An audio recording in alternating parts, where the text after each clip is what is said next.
On les a vus en Angleterre. Ce n'était pas une simple apparition d'OVNI. C'était un problème de sécurité nationale. Aux États-Unis, ainsi qu'en Belgique. Ils sont entrés dans l'espace aérien du pays. L'armée de l'air belge devait réagir. D'énormes vaisseaux triangulaires planent dans le ciel. Partout dans le monde, des milliers de personnes les ont aperçus. Mais les chercheurs ne savent pas de quoi il s'agit. Le mystère des ovnis triangulaires est une question de sécurité nationale. Il s'agit de gigantesques appareils qui se déplacent en toute impunité dans l'espace aérien. Personne ne sait vraiment ce qu'ils sont, comment ils fonctionnent, ni d'où ils viennent.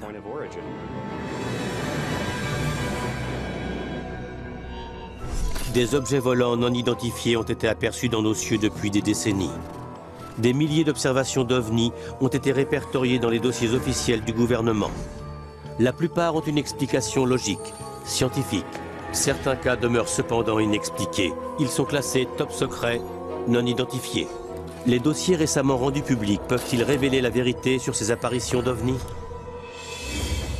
Nous sommes le 31 mars 1990. Sur la base aérienne de Beauvechain en Belgique, 2 F-16 sont envoyés pour gérer une violation de l'espace aérien belge. Yves Melbergs, un pilote de chasse du 350e escadron, est envoyé pour s'occuper de l'intrus. Le centre d'opération nous a parlé d'un ovni qui survolait la Belgique. Avant de décoller, le capitaine Melbergs a été briefé sur l'appareil en question. On m'a dit que c'était un objet de forme triangulaire avec des lumières sur les bords et une sorte de dôme sur le dessus. Il se déplaçait très lentement et sans aucun bruit, mais il pouvait aussi accélérer d'un coup et dépasser la vitesse supersonique.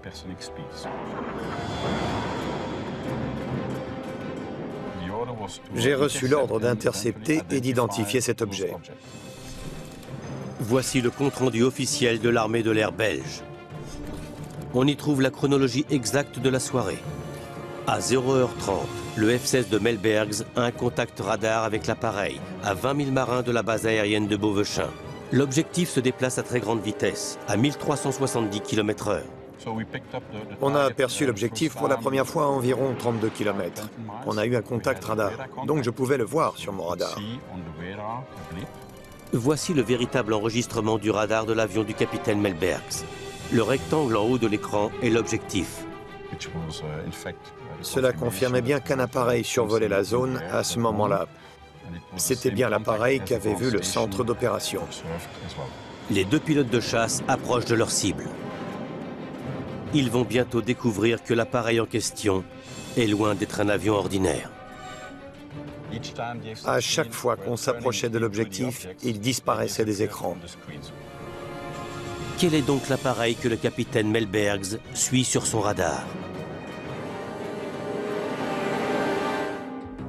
Depuis 4 mois, de nombreuses histoires d'étranges objets volants ont été rapportées en Belgique. Des centaines de personnes affirment avoir vu d'étranges appareils triangulaires dans le ciel. Tout a commencé dans la petite ville de Eupen, à une dizaine de kilomètres de la frontière allemande. Le 29 novembre 1989, 2 agents de police en patrouille aperçoivent quelque chose d'inhabituel dans le ciel. Ils ont vu des lumières vives au-dessus d'un champ. Et ces lumières étaient fixées à un appareil triangulaire, selon leur témoignage. David Marler, l'auteur et spécialiste d'ufologie, a étudié cet événement avec attention. L'objet planait sans bruit au-dessus du champ à côté duquel il s'est égaré. L'objet s'est ensuite déplacé lentement en direction de la ville. Les policiers étaient sidérés. Ils n'avaient jamais rien vu de semblable.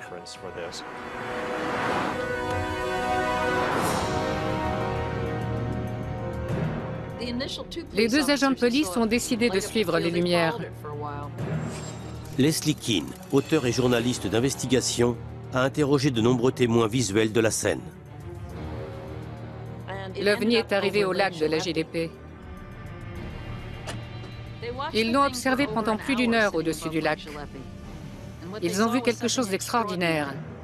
L'appareil a fait sortir une boule de lumière rouge qui survolait le lac et puis la lumière est rentrée dans l'appareil.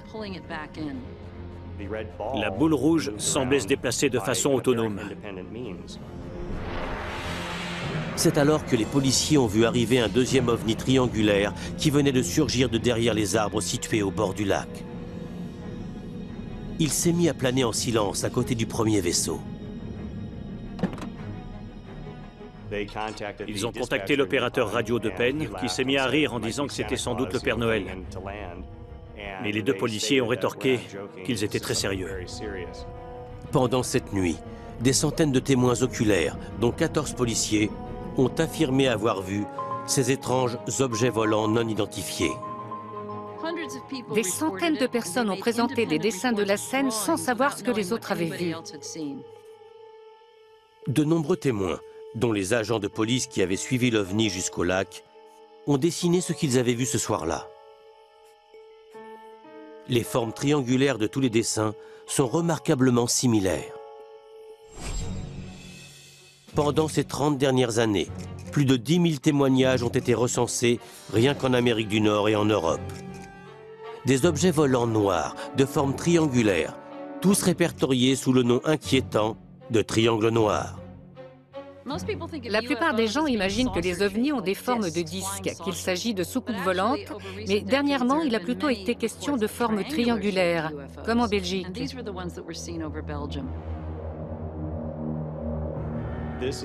Ce sont les plus gros ovnis jamais recensés à l'heure actuelle. Certaines personnes disent qu'ils étaient vraiment immenses, qu'ils faisaient la taille d'un terrain de football.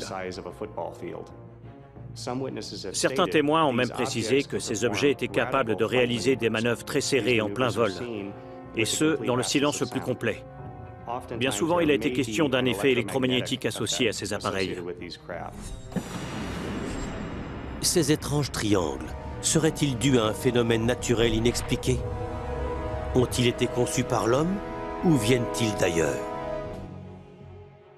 Suite à l'apparition de ces triangles noirs en Belgique en novembre 1989 et à l'enquête qui en a résulté, le gouvernement a tenté de répondre publiquement à ces questions.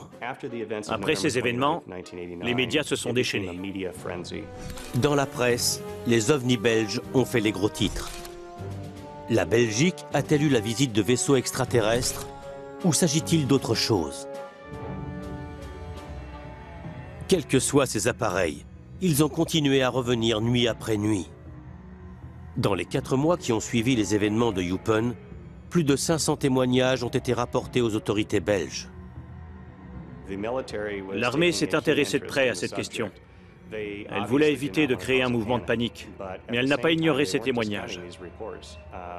Bien que les récits aient été pour le moins inhabituels, ils venaient de sources crédibles. Le nombre de témoignages a forcé l'armée belge à prendre le sujet au sérieux. L'armée de l'air belge devait réagir parce que quelque chose était entré dans son espace aérien. Elle a la responsabilité de protéger l'espace belge. Il fallait agir. L'armée de l'air belge établit donc un plan. Si les témoignages oculaires sont confirmés par le radar, l'armée enverra des avions de chasse pour intercepter l'objet. Le suspense ne durera pas très longtemps. Nous sommes le 30 mars 1990. Peu avant 23 heures, alors qu'il n'est pas en service, un policier aperçoit d'étranges lumières au-dessus de Jean Blou. Elles forment un triangle. La vague belge d'OVNI a atteint son apogée le soir du 30 mars 1990. Ce soir-là, les autorités ont reçu des appels d'habitants de différentes municipalités, dont plusieurs policiers en repos, qui ont affirmé avoir vu des lumières organisées en triangle dans le ciel. Le rapport de l'armée de l'air belge rend compte qu'à 23 heures, le contrôleur responsable de Glon a reçu l'appel d'un policier pour lui signaler d'étranges lumières dans le ciel. 15 minutes plus tard, le radar militaire situé à Glon repère un objet non identifié qui se déplace très lentement, à 46 km/h, en direction de l'ouest.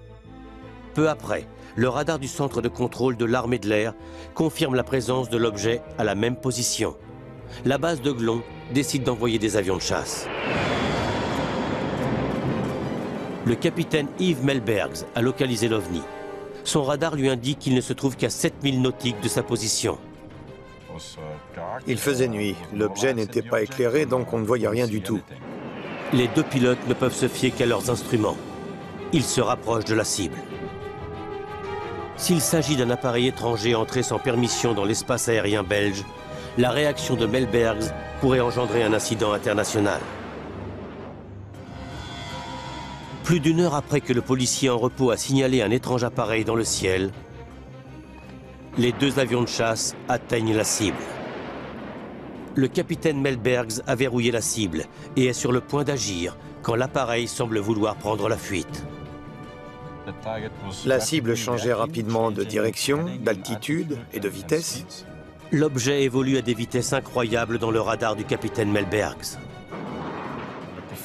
Les performances de cet appareil étaient exceptionnelles. Il passait d'une vitesse très faible à une vitesse supersonique. C'était difficile de l'intercepter. Le rapport officiel de l'armée de l'air belge stipule clairement que les pilotes avaient verrouillé la cible à 3 reprises, mais qu'à chaque fois, l'OVNI a réalisé un changement radical de trajectoire. Il est passé d'une vitesse de 280 à 1800 km/h, soit près de 2000 km/h en l'espace de quelques secondes. On est arrivé à s'approcher. Au plus près, on était à 5000 nautiques de la cible. Les pilotes ont tenté à 9 reprises d'intercepter l'intrus, mais ils n'ont jamais pu établir de contact visuel. Je ne peux parler que de ce que j'ai vu ce soir-là, c'est-à-dire d'un objet non identifié. Qu'est-ce que c'était exactement? On n'en sait toujours rien. L'armée de l'air belge, en revanche, estime avoir une preuve solide.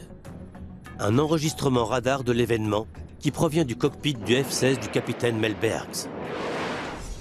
Ces enregistrements radars contiennent-ils les informations nécessaires pour découvrir ce que les pilotes avaient pris en chasse? Sur cet écran, on voit l'enregistrement radar du F-16. Le docteur Raviraj Advi est un spécialiste du traitement de données radar. On lui a demandé s'il pouvait s'agir d'un simple phénomène météorologique. Ça m'étonnerait beaucoup parce que ça ne ressemble à rien qui puisse avoir une origine naturelle. Le docteur Advi nous détaille le relevé graphique du radar. On voit ici que l'objet non identifié a descendu près de 1800 mètres et a ensuite repris de l'altitude pour à nouveau faire une chute vertigineuse et à très grande vitesse au point de manquer de s'écraser. Au même moment, on a enregistré des changements de vitesse incroyables. L'OVNI est passé de 320 km/h à 1100 km/h en moins d'une seconde. Une telle accélération défie toutes les lois de la physique. Il fait ensuite une autre chute. Il fonce en piqué vers le sol à 1800 km/h. On n'a trouvé aucun débris, mais il aurait dû s'écraser. L'accélération fulgurante enregistrée par le radar du F-16 dépasse de loin les capacités des appareils modernes. Cependant, le docteur Advi ne pense pas qu'il s'agisse d'un vaisseau extraterrestre. Je pense que c'est une fausse information créée par un système électronique dans le but de perturber le radar. Il s'agit d'un leurre de radar très sophistiqué. Ce genre de technologie est utilisé par l'armée pour créer de fausses cibles et faire croire aux ennemis qu'il y a plusieurs appareils en vol sur les radars, alors qu'en réalité, il n'y en a pas. Le F-16 belge de l'époque était équipé du même radar que le F-4 de la guerre du Vietnam. Bill Sweetman est un auteur spécialisé dans l'aviation et un expert en projets militaires confidentiels. Ce n'était pas un radar très performant, il résistait mal au court-circuitage et il était assez sensible aux leurres. Les radars situés au sol étaient un peu plus puissants, ils étaient branchés sur d'autres fréquences, mais les leurres les affectaient aussi. S'il s'agissait d'un court-circuitage qui a leurré le radar du F-16, alors qu'ont vu les milliers de Belges au-dessus de leur maison cette nuit-là? Certains sceptiques ont dit que c'était des hélicoptères à cause de leur altitude et de leur apparence. Les lumières de certains hélicoptères sont effectivement placées en triangle. Mais les récits des témoins de la scène ne correspondent pas aux caractéristiques d'un hélicoptère. Les hélicoptères sont bruyants et ces ovnis étaient silencieux et capables de filer à toute allure, contrairement aux hélicoptères. Les nombreux témoins oculaires étaient tous certains que quel qu'ait été cet appareil, ce n'était pas un hélicoptère. Et les preuves sont formelles. Un appareil a bel et bien survolé la Belgique.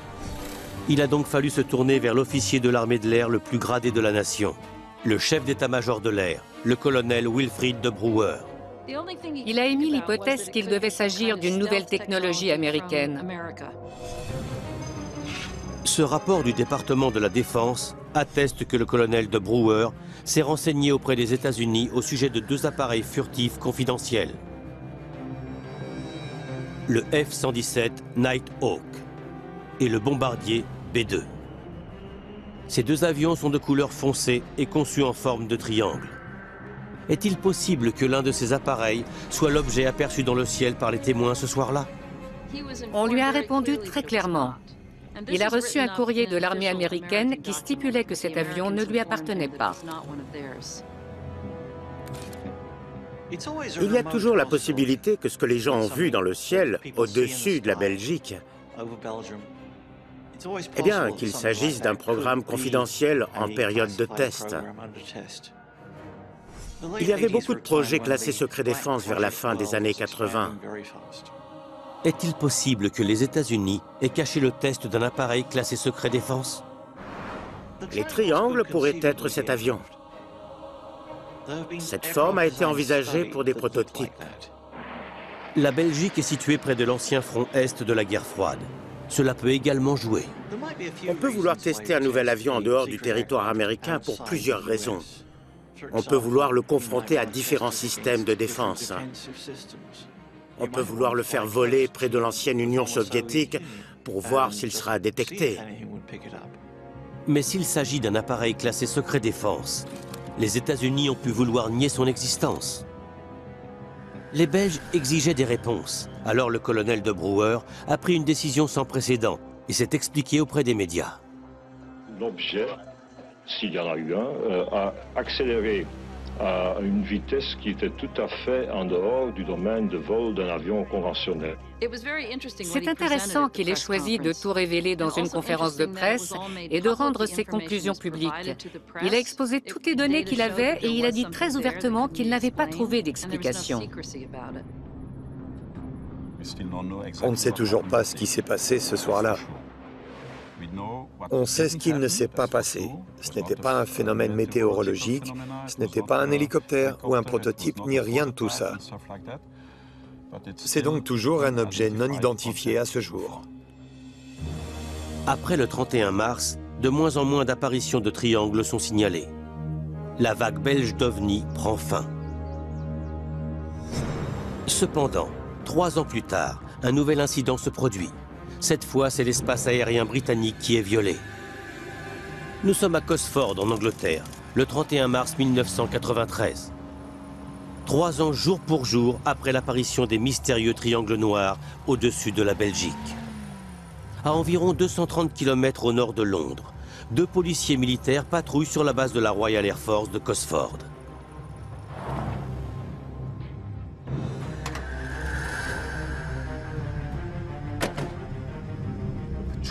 Les 2 policiers militaires ont arrêté leur voiture. Ils sont descendus et ont regardé au-dessus de leur tête. Ils ont vu 2 lumières blanches très vives, mais ils ont été incapables de savoir s'il s'agissait de 2 objets séparés ou si les lumières étaient fixées sur un plus gros appareil. Cet étrange objet ne fait aucun bruit. Les 2 caporaux rentrent immédiatement à la base pour écrire un rapport. Le rapport écrit par les caporaux sera le premier récit des étranges événements de cette nuit. Ces événements seront par la suite connus sous le nom de l'incident de Cosford. Nous sommes sur la base de Cosford, où l'OVNI a été vu. En 1993, Nick Pope faisait partie de l'unité d'enquête sur les ovnis au sein du ministère de la Défense britannique. Je devais enquêter sur les signalements d'OVNI rapportés au ministère pour vérifier s'il s'agissait ou non de menaces pour le Royaume-Uni. Voici le rapport officiel de Pope au ministère de la Défense. il expose la vague d'apparitions d'OVNI la plus prolifique de toute l'histoire britannique. L'événement de Cosford a véritablement marqué le point de départ d'une enquête qui allait ensuite inclure des douzaines d'autres récits, parmi lesquels des descriptions de grands appareils triangulaires. Les témoignages en question ne viennent pas que de militaires. 10 minutes après l'apparition au-dessus de Cosford, un OVNI est aperçu à une trentaine de kilomètres au nord-est de la base.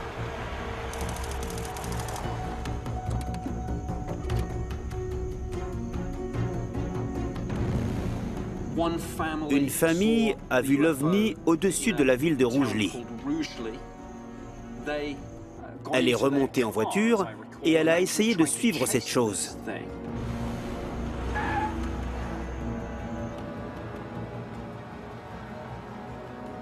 L'un des membres de la famille a dit qu'il s'agissait d'un gros appareil qui les survolait. L'appareil émettait un petit bourdonnement et il volait tellement bas qu'ils ont pensé qu'il allait se poser dans le champ voisin situé à Hazelside. Mais ils n'y ont rien trouvé.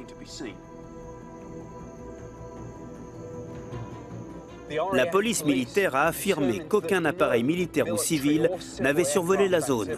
Ça aurait expliqué ce que les gens ont vu. Ce n'était pas une simple apparition d'OVNI. C'était un problème de sécurité nationale. Alors que la police militaire de Cosford surveille la base, à une trentaine de kilomètres de là, sur une autre base militaire, celle de Shawbury, l'officier en service responsable de la météo aperçoit ce qui semble être le même objet volant non identifié. Le météorologue m'a décrit la façon dont il avait vu cet OVNI voler lentement en direction de la base pour ensuite la survoler complètement. Il m'a parlé d'un appareil énorme, de forme triangulaire. Il a entendu un bourdonnement à basse fréquence émaner de cet objet et il l'a senti résonner dans son corps. Il m'a dit que ça lui avait procuré une sensation très déconcertante. Il a ensuite vu un rayon de lumière très fin sortir de l'appareil. Le faisceau a parcouru à plusieurs reprises les champs qui entourent la base militaire, comme s'il cherchait quelque chose. Et quelques minutes plus tard, le rayon lumineux s'est éteint. L'OVNI est alors parti à une vitesse bien supérieure à celle des avions militaires. Et cet officier m'a dit « Je vois des avions de chasse toute la journée, mais je n'avais encore jamais vu un engin aussi rapide. » Dans les jours qui ont suivi, Nick Pope a interrogé des douzaines de témoins. Il se rend rapidement compte qu'il ne s'agit pas d'un cas ordinaire. Les récits étaient très cohérents les uns avec les autres. Tout le monde m'a parlé d'un très grand OVNI de forme triangulaire. Plusieurs m'ont dit qu'il avançait très lentement, voire qu'il planait, pour ensuite repartir à une vitesse incroyable. En l'espace de 8 heures, plus de 200 personnes du sud de l'Angleterre ont aperçu l'OVNI. C'était un vrai problème. Un appareil inconnu avait pénétré dans notre espace aérien sans qu'on le sache et avait survolé 2 de nos bases. On était vulnérables. Nick Pope et ses collègues du ministère de la Défense ont rapidement analysé les informations reçues pour découvrir ce qui était entré dans l'espace aérien. On a éliminé une à une les choses que les gens auraient pu ne pas reconnaître. Les étoiles très brillantes, les planètes, des satellites, des météores, les lumières des avions de ligne, les montgolfières. Plus on éliminait ce genre de possibilités, plus cette affaire devenait mystérieuse et intrigante. Mes collègues et moi-même, qui sommes tous de nature très sceptique et rationnelle, avons commencé à nous dire qu'il se passait quelque chose de très bizarre. Après un mois de recherche, l'équipe de Pope est convaincue que les témoins de la scène n'ont pas vu de simple lumière, mais qu'il s'agissait bien d'un objet physique. Je n'ai aucun doute. L'objet était bel et bien réel. Un énorme appareil a survolé le Royaume-Uni ce soir-là. Bien qu'il soit arrivé à cette conclusion, l'origine et la nature de cet appareil restent un mystère. On a pensé à un prototype secret ou à un drone. À l'instar de l'armée belge, les Britanniques ont demandé au gouvernement des États-Unis si cet imposant appareil triangulaire capable de planer leur appartenait. Ils ont obtenu la même réponse. Les Américains nous ont répondu qu'ils ne possédaient aucun appareil de ce type et qu'aucun vol d'essai n'avait été effectué au-dessus du Royaume-Uni. Mais le doute persiste. Alors Pope se tourne vers la CIA et d'autres agences de défense américaines pour éclaircir cette affaire. Le secrétaire de la Défense des États-Unis aurait répondu, sur le ton d'une extrême colère, « Si on vous dit que cet appareil n'existe pas, c'est qu'il n'existe pas. On a dû réagir vite pour éviter que la situation ne s'envenime avec notre plus grand allié. » Puisque son enquête est au point mort, Nick Pope ne peut que se demander ce que cet objet non identifié était en réalité. Je n'ai aucune explication réaliste. S'il ne s'agit pas d'un prototype militaire classé secret défense, dont la technologie serait en avance de plusieurs décennies sur tout ce qu'on connaît, j'avoue que je ne sais pas ce que ça peut être. À ce jour, l'incident de Cosford reste inexpliqué. Je ne peux pas exclure la possibilité qu'il s'agissait d'un vaisseau extraterrestre. Les chercheurs des gouvernements belges et britanniques n'ont jamais réussi à définir l'origine des triangles noirs. Et sans information précise, le mystère de leurs apparitions reste entier. Pourtant, 7 ans plus tard, ils sont revenus. Nous sommes le 5 janvier 2000, dans le comté de Saint-Clair, dans l'Illinois. L'agent de police Ed Barton effectue sa patrouille de nuit lorsqu'il reçoit un appel radio. Ici le commissariat d'Highland. Au moment de l'appel, Ed Barton roule vers le sud, sur la route principale qui mène à la petite ville de Lebanon. Voici le véritable enregistrement de l'appel. Un camionneur vient de passer.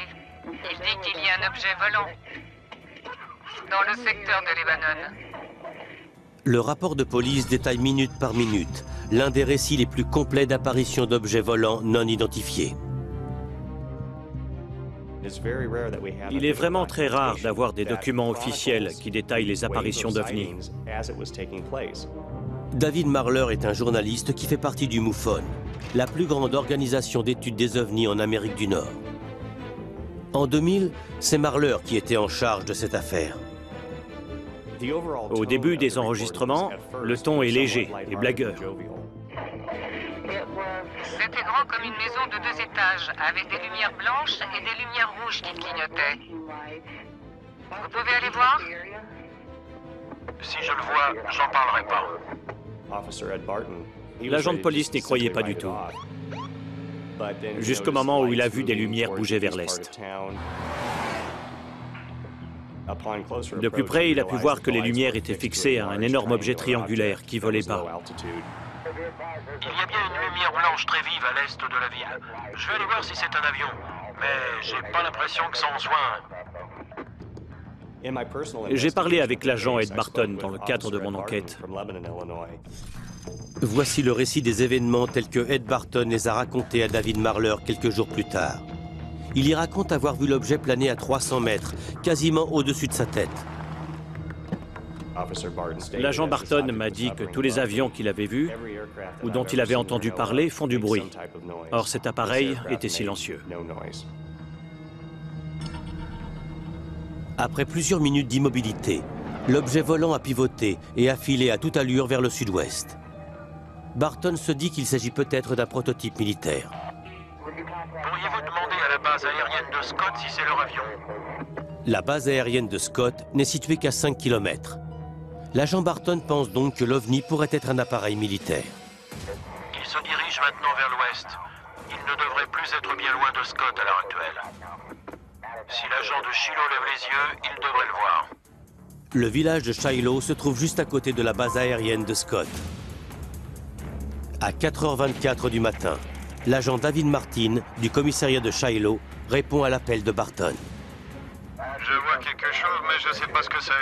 Juste après avoir localisé l'appareil qui progressait à faible allure, celui-ci s'est propulsé à toute vitesse vers l'horizon. 15 minutes plus tard, aux abords du village de Millstadt, l'agent Craig Stevens l'aperçoit. Ici le matricule 6004. Je vous écoute. l'objet en visuel. Vous plaisantez? C'est énorme. Très bien, 6004. Il est... comment le décririez-vous? Il a une forme de V. L'agent Craig Stevens parvient à prendre une photo avant que l'objet non identifié ne disparaisse. Malheureusement, il fait tellement froid que la photo instantanée sort mal. Bien qu'on aperçoive des lumières sur le cliché, il n'y a pas assez de détails pour identifier l'appareil.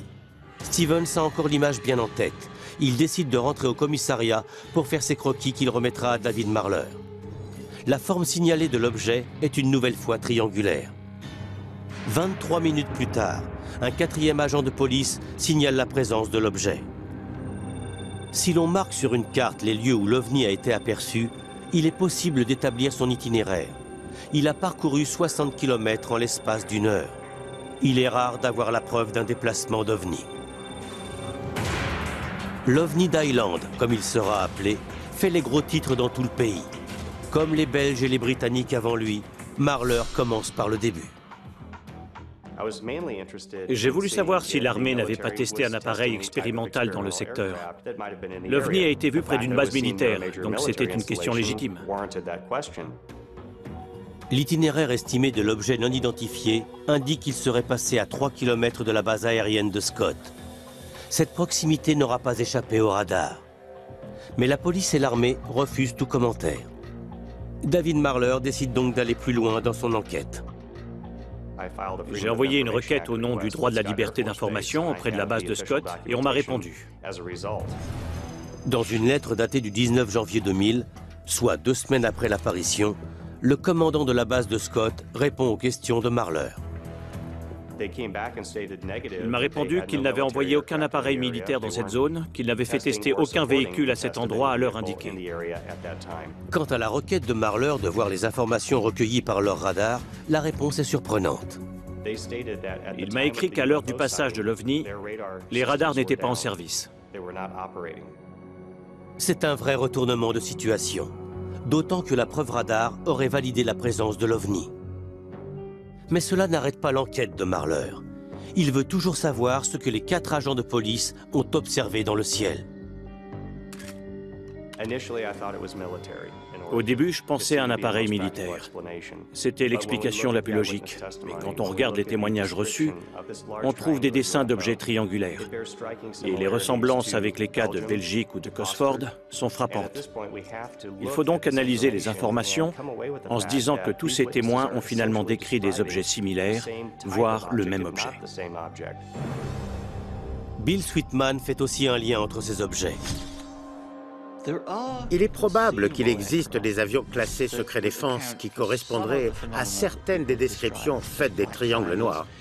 C'était peut-être ces avions qu'on a vus à Cosford ou en Belgique. Mais on ne sait absolument rien des projets confidentiels. La plupart des objets confidentiels testés dans les années 80 et 90 n'ont pas été rendus publics. Vous savez, je pense que des dizaines de programmes sont arrivés au stade de vol d'essai depuis toutes ces années. Parmi ces programmes, seuls 2 ou 3 ont été rendus publics. Donc, on n'est au courant que de 10% de ce qu'il se passe. Ces triangles noirs observés dans les années 80 et 90 pourraient-ils alors être des projets ultra confidentiels jamais rendus publics? Marler se penche sur le passé pour éclairer le présent. Y a-t-il une information dans les dossiers rendus publics qui pourrait faire la lumière sur le mystère des triangles noirs? Quand on s'est penché sur les récits d'apparition d'OVNI triangulaires, je savais que certains dateraient de dizaines d'années, mais j'étais loin du compte. Pour ses études d'OVNI, Marler s'appuie sur l'armée de l'air.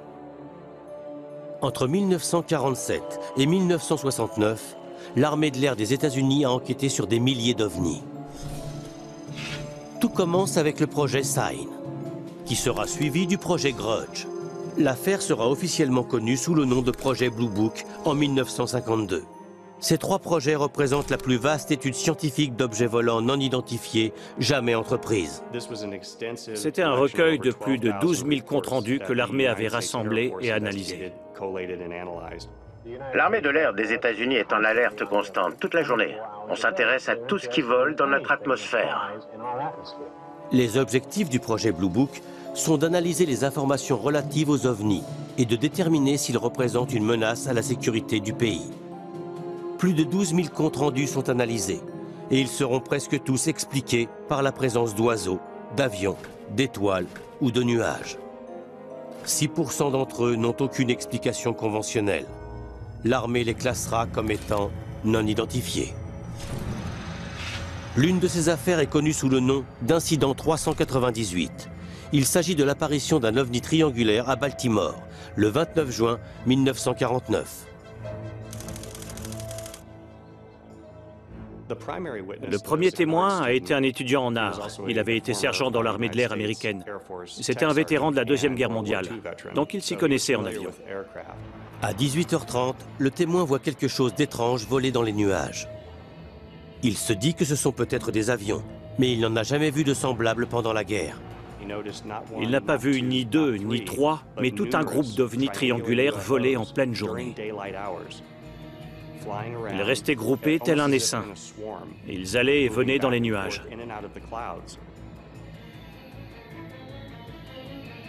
Dans le dossier du projet Blue Book, il a déclaré: il y avait 15 ou 20 objets en forme de V qui volaient en formation circulaire. Il semblait ne pas avoir de moteur, de train d'atterrissage, ni aucun autre outil habituel pour les avions. Ils étaient noirs, apparemment faciles à manœuvrer et pouvaient se déplacer à une vitesse fulgurante. Ces ovnis présentaient des caractéristiques de vol inhabituelles, puisqu'ils allaient et venaient dans les nuages. Pendant 2 heures, l'ancien soldat et ses voisins observent ces objets volants. Ils ont été incapables de les compter, étant donné qu'ils s'agitaient comme des abeilles. Mais ils ont pu voir qu'ils étaient triangulaires. Puisqu'il est étudiant en art, le témoin s'empresse de dessiner ce qu'il a vu. Il prend soin d'insister sur la forme de l'appareil non identifié, celle d'un triangle. Il contacte ensuite l'armée de l'air des États-Unis pour signaler cette étrange observation. Il dit avoir souvent observé des avions en vol depuis une certaine distance ainsi que des oiseaux, mais qu'il n'avait encore jamais rien vu de tel de toute sa vie. Voici le véritable dessin réalisé par le témoin. L'armée s'aperçoit que ces objets n'ont pas été détectés par ses radars, ni par aucun des pilotes qui volaient dans les environs. Merci bien. S'il ne s'agit ni d'oiseaux, ni d'avions conventionnels, de quoi s'agit-il? Quand on étudie des éléments qui datent de 1949, on sait parfaitement ce qui était à la pointe du progrès à l'époque, puisque tout a été rendu public. Et effectivement, il y a bien un programme classé secret défense pendant cette période qui correspondrait à ces observations. Le bombardier Northrop YB-49, aussi appelé aile volante, serait-il cet avion qui a été aperçu? En 1949, l'entreprise Northrop travaillait sur la forme du Flying Wing. C'était un avion incroyable pour l'époque, et il l'est toujours. Quoi qu'il en soit, Bill Sweetman doute fortement que les témoins de Baltimore aient vu cet avion dans le ciel ce jour-là. Le Flying Wing était difficile à manœuvrer. En cas de changement brusque, c'était le crash assuré. Il fallait le piloter délicatement. Et si les gens affirment avoir vu plusieurs Flying Wing voler ensemble dans les années 40 ou 50, c'est tout simplement impossible. Il en existait peu.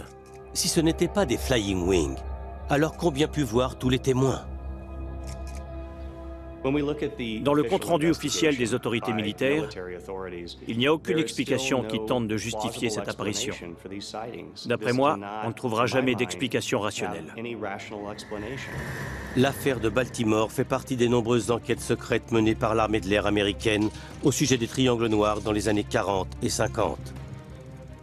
Il est question d'un autre cas d'ovni triangulaire dans le projet Blue Book.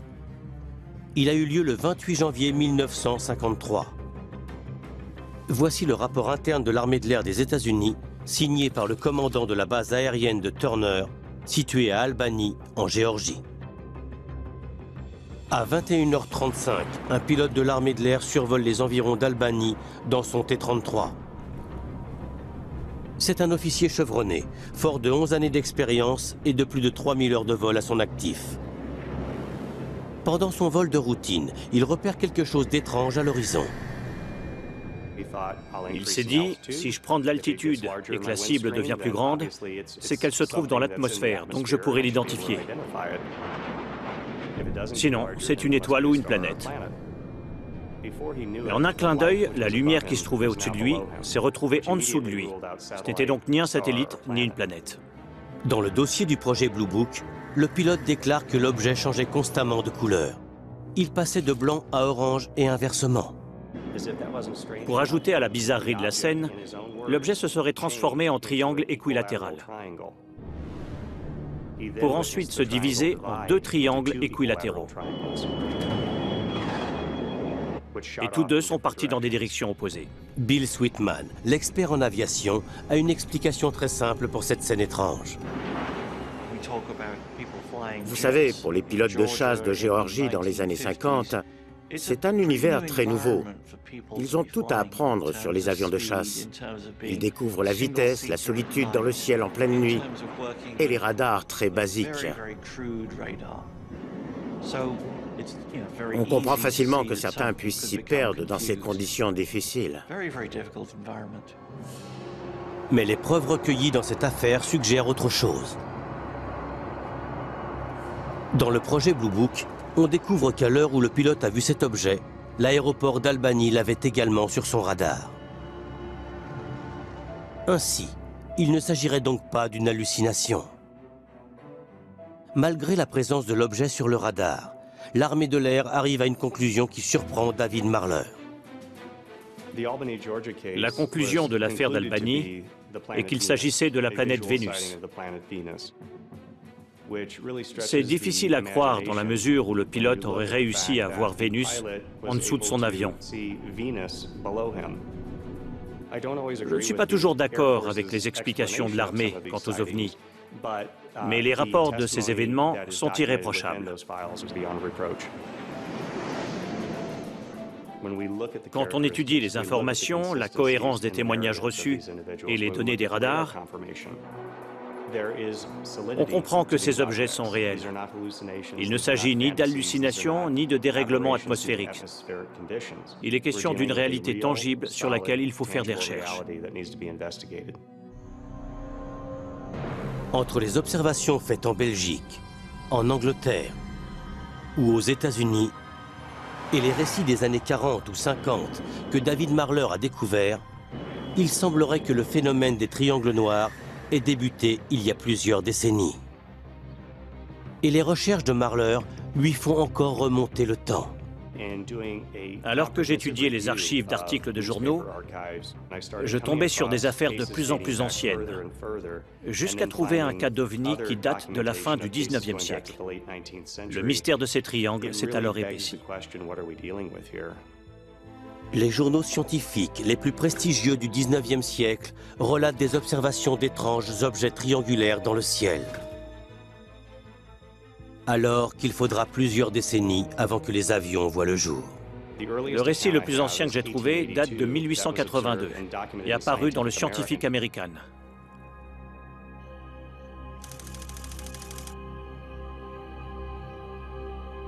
Nous sommes le 3 juillet 1882 à Lebanon, dans le Connecticut. 2 astronomes observent la Lune quand ils aperçoivent quelque chose d'étrange.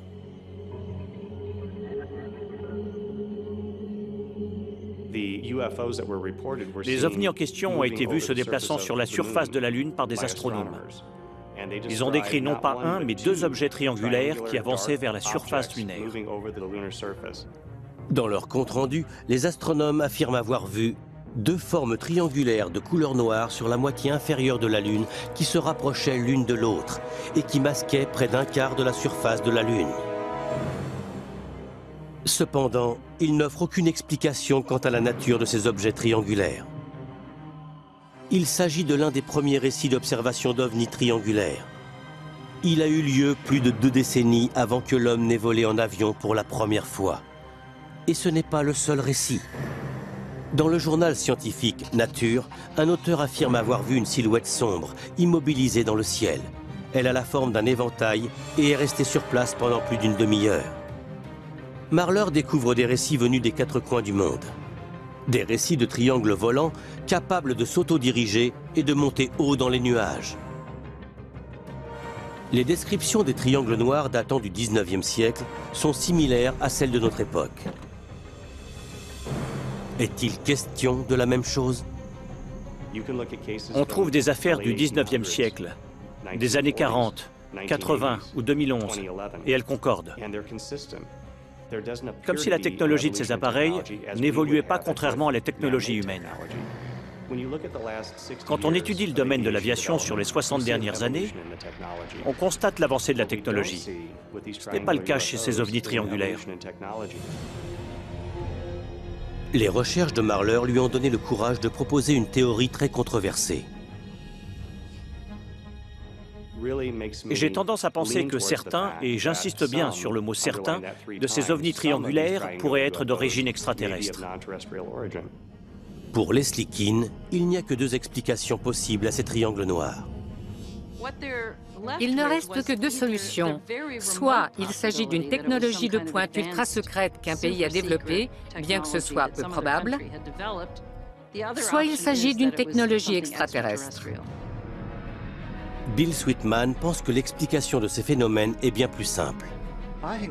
L'explication la plus plausible pour ces observations d'objets volants non identifiés, c'est que les gens qui ont témoigné ont vu quelque chose qui n'était pas vraiment là. Je ne dis pas que ces gens délirent ou qu'ils sont fous, mais qu'ils sont de mauvais témoins oculaires. Cependant, alors que même l'armée a officiellement classé 700 cas comme non identifiés dans le projet Blue Book, il paraît évident que le mystère des ovnis n'est pas près d'être résolu. En tant que chercheur, je continue ma quête d'informations dans l'espoir de trouver des réponses. Une affaire d'ovni non résolue, c'est comme un crime non résolu. Je doute qu'on trouve jamais la véritable explication, mais bien sûr, j'espère qu'on aura de nouvelles informations et qu'on résoudra un jour ce mystère. Toutes sortes de documents officiels attestent que ces ovnis triangulaires sont observés depuis des décennies, voire des siècles. Les témoins se sont-ils trompés? S'agit-il d'avions militaires classés secret défense? Ou s'agit-il d'appareils venus d'un autre monde? L'affaire des triangles noirs reste donc un mystère.